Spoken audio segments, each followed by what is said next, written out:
1971-এর 16ই December জন্ম হয়েছিল এক নতুন ভূখণ্ডের বাংলাদেশ। বাংলাদেশের বিজয় দিবসকে মনে রেখে প্রতি বছর এপার বাংলাতেও ধুমধাম করে পালিত হয় বিজয় দিবস।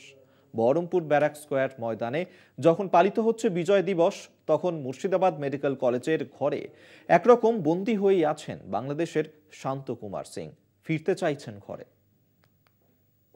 এর কাজ পেয়েছিলেন ওপার বাংলার পোরশার বাসিন্দা শান্ত কুমার সিং। যেদিন প্রথম বাংলাদেশ থেকে এপার বাংলায় এসেছিলেন, তার পরের দিনই সাফাই করতে গিয়ে ট্রেন থেকে পড়ে যান শান্ত। লাইনের পাশের খেতে কাজ করছিলেন চাষিরা, তারাই শান্তকে তুলে মুর্শিদাবাদ মেডিকেল কলেজ হাসপাতালে ভর্তি করেন। তারপর থেকে কেটে গেছে 3 মাস। এখন সুস্থ শান্ত, তবে ফিরতে পারেননি নিজের দেশে। প্রতিবারের মতন এই 16ই ডিসেম্বরও মুর্শিদাবাদের বহরমপুর ব্যারাক স্কয়ার ময়দানে পালিত হয় বিজয় দিবস।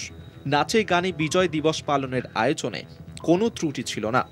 তবে শান্তকুমারকে ফেরাতে এতদিন কোনো উদ্যোগ চোখে পড়েনি, যদিও বিজয় দিবসে এক্স সার্ভিসম্যান ওয়েলফেয়ার সোসাইটির তরফে শান্তকে ঘরে ফেরানোর আশ্বাস দেওয়া হয়েছে। আমরা আপনার কাছে খোঁজটা পেলাম, আমরা এটা আমাদের মাধ্যমে খোঁজ নেব। আমাদের অনুষ্ঠানের পরে যদি কিছু হয় তাহলে আমরা দেখব, আমাদের পক্ষে যতটা করা সম্ভব ততটা আমরা করে নেব। খাগড়াঘাট স্টেশনের কাছে ট্রেন থেকে পড়ে গিয়েছিলেন শান্তকুমার। বাড়ির কথা, মা বাবা বোনের কথা সব মনে আছে শান্তর। শারীরিক ও মানসিকভাবে সম্পূর্ণ সুস্থ শান্ত বাড়ি ফিরতে চান। সব পুলিশ দাদারাই ধ্যান উঠে দিয়েছিল। কোথা থেকে কাজ পেয়েছিল? কোথা থেকে? হাওড়া না শিয়ালদা না কোথা থেকে? এটা হলো আপনার বর্ডার থেকে, এটা হেলি বর্ডার থেকে। হ্যাঁ, ওদিক দিয়ে আমি আসা আমি রলে গাড়ি দেখে আসি। এখন বাড়ি যেতে চাইছো?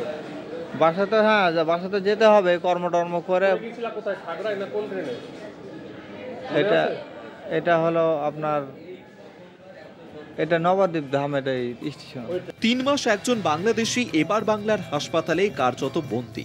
হাসপাতাল কর্তৃপক্ষ থেকে শুরু করে প্রশাসন, কারোর তরফেই শান্তকে ঘরে ফেরানোর কোনো উদ্যোগ কেন এতদিন নেওয়া হলো না? স্বাভাবিকভাবেই উঠছে প্রশ্ন। বহরমপুর থেকে কল্যাণ চন্দ্রের রিপোর্ট, কলকাতা টিভি।